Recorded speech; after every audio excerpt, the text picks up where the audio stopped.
Welcome to the deep dive. Ever wonder why some days you feel like you can do no wrong and others? Well, let's just say you avoid ladders and black cats. We're diving headfirst into the wild world of luck.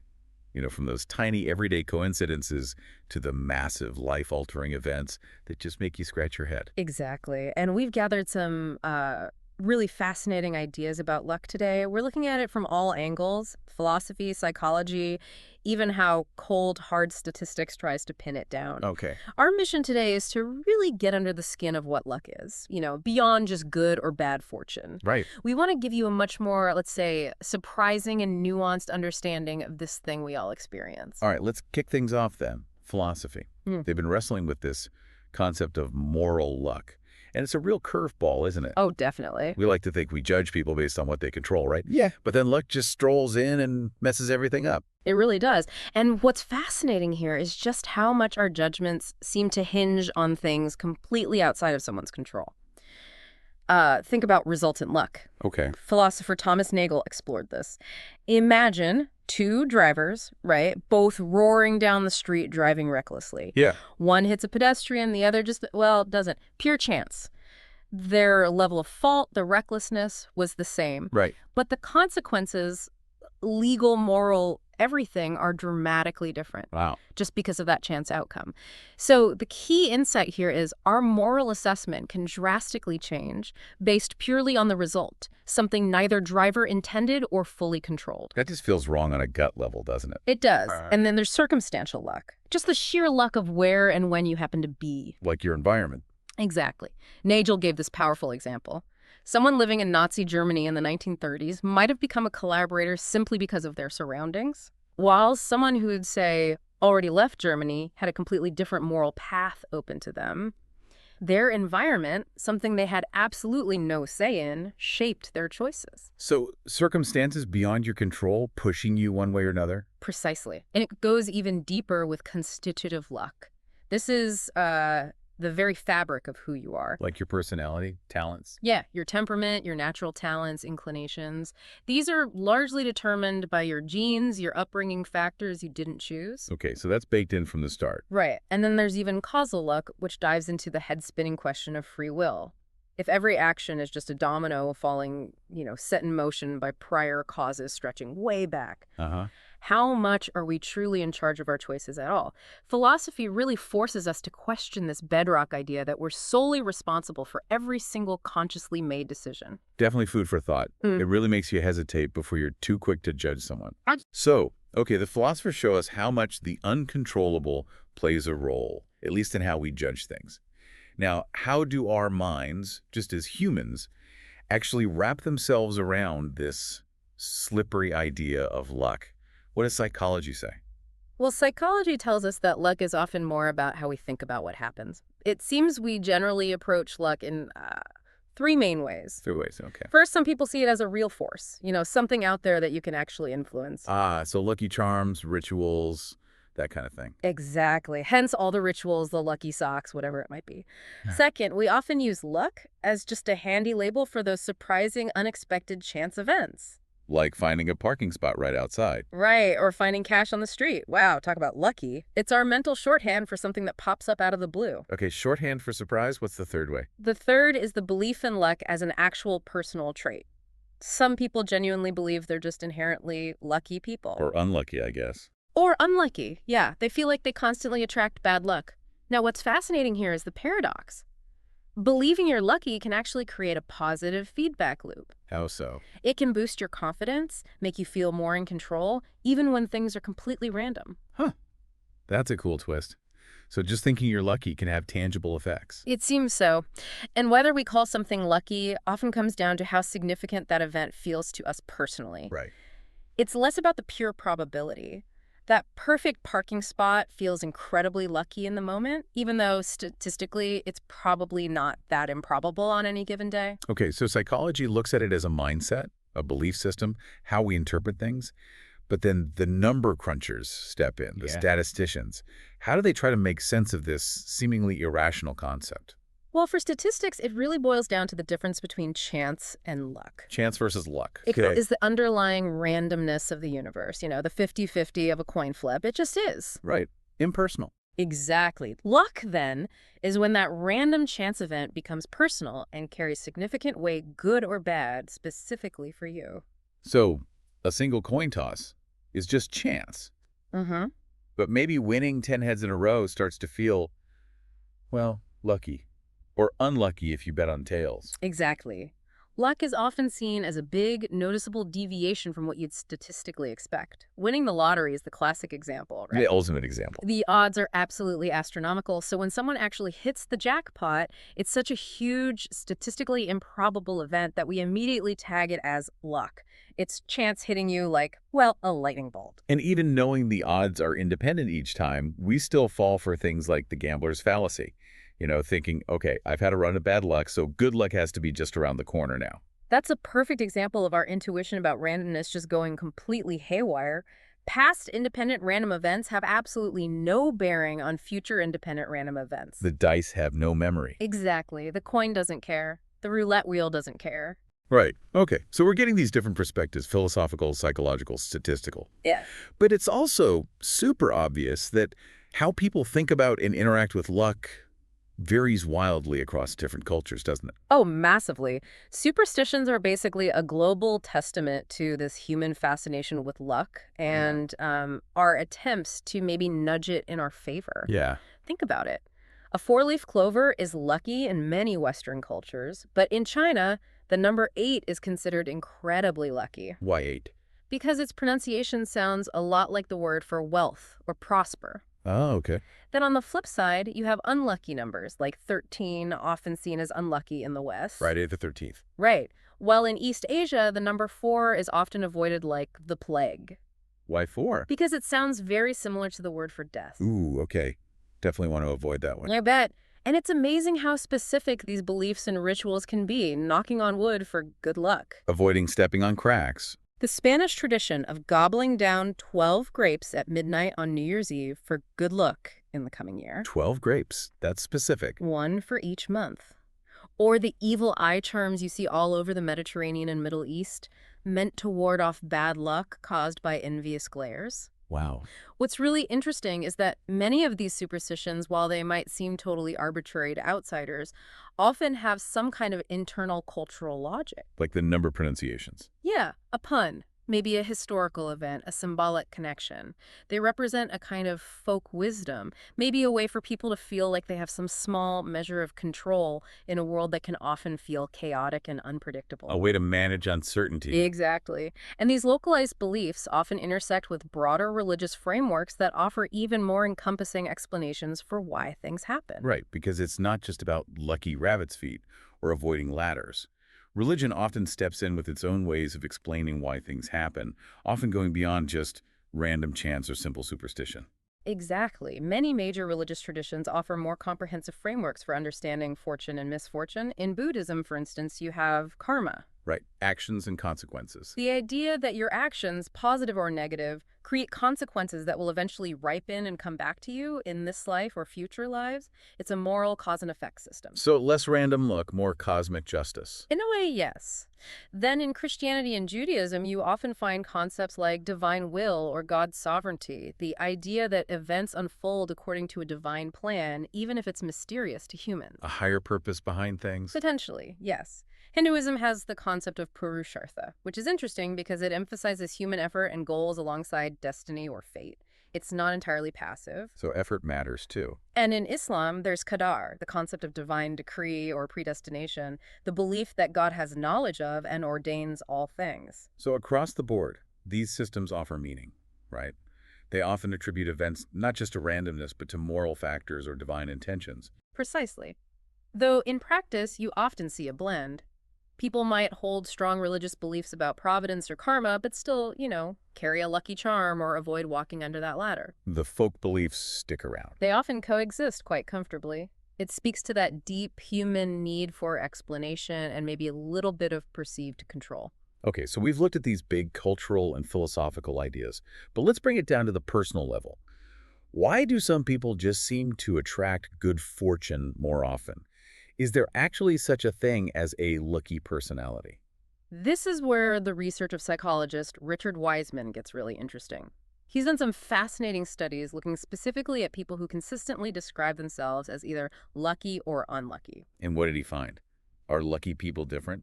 He found they tend to share a certain set of personality traits. Generally, lucky people are more open to new experiences, they tend to be less anxious, they're usually more extroverted, and crucially, they're more optimistic and resilient. Okay, so it's not necessarily that the universe has favorites, Probably not. but that certain types of people might just sort of create more opportunities for those lucky things to happen in the first place.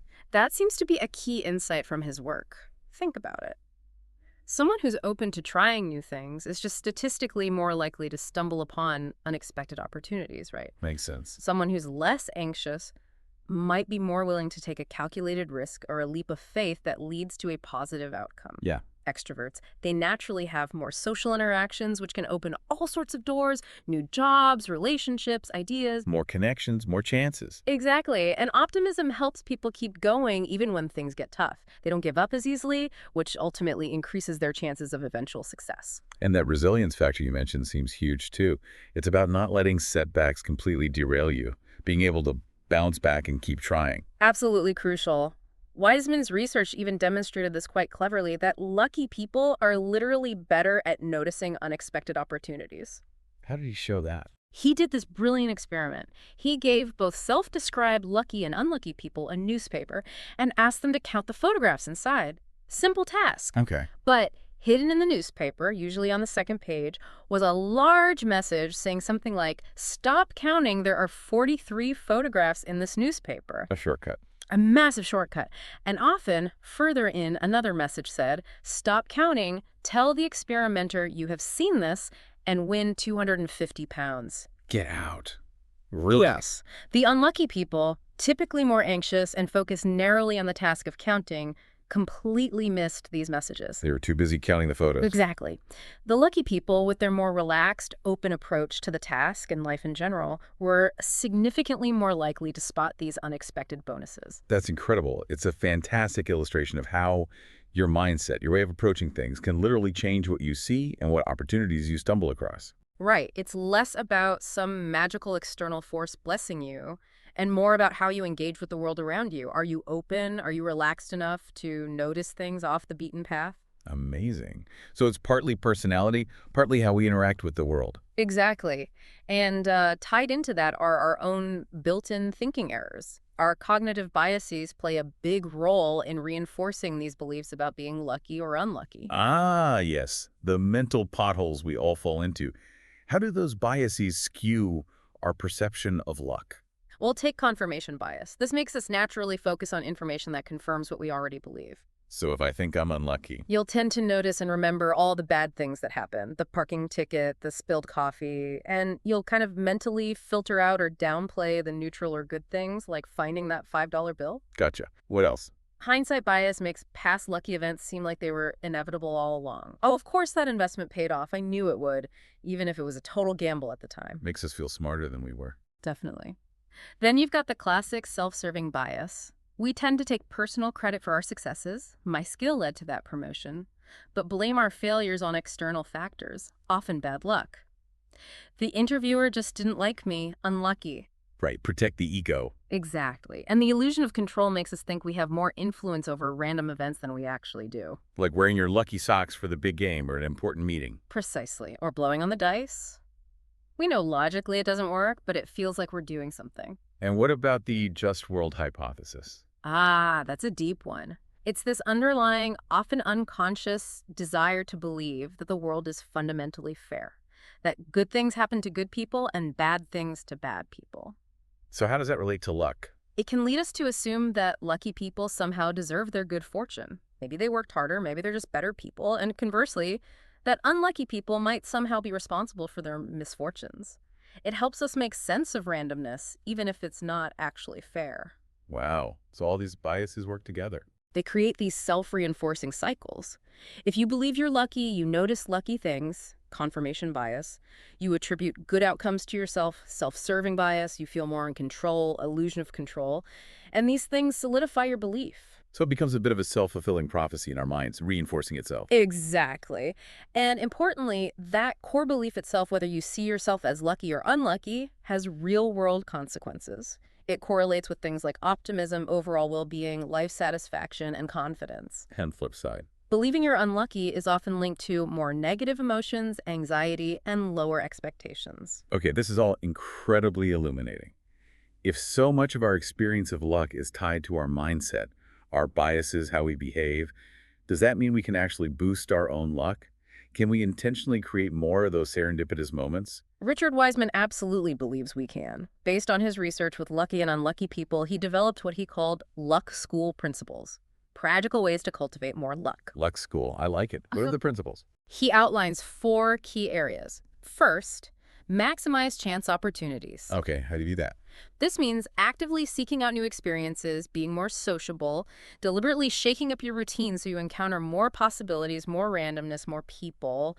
Think of it as casting a wider net into the sea of chance. Makes sense. Increase your exposure to potential good stuff. Exactly.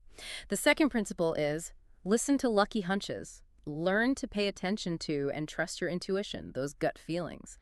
Wise men found lucky people often relied on intuition more. Interesting. Trust your gut. What's number 3? Expect good fortune. This is about cultivating an optimistic outlook. Expecting positive outcomes makes you more persistent in pursuing your goals, even when things get tough. You don't give up at the first hurdle. Keep trying, basically. Right. And the fourth principle is crucial. Turn bad luck into good. How? Develop the ability to reframe negative events. See setbacks not as disasters, but as learning opportunities. Find the silver lining, however small.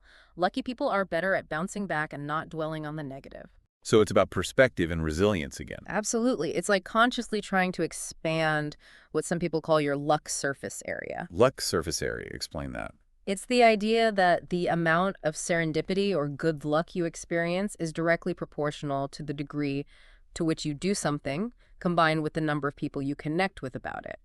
The more you act and the more you share, the larger your surface area for luck to strike. That's a great way to put it. So practically, what does that look like?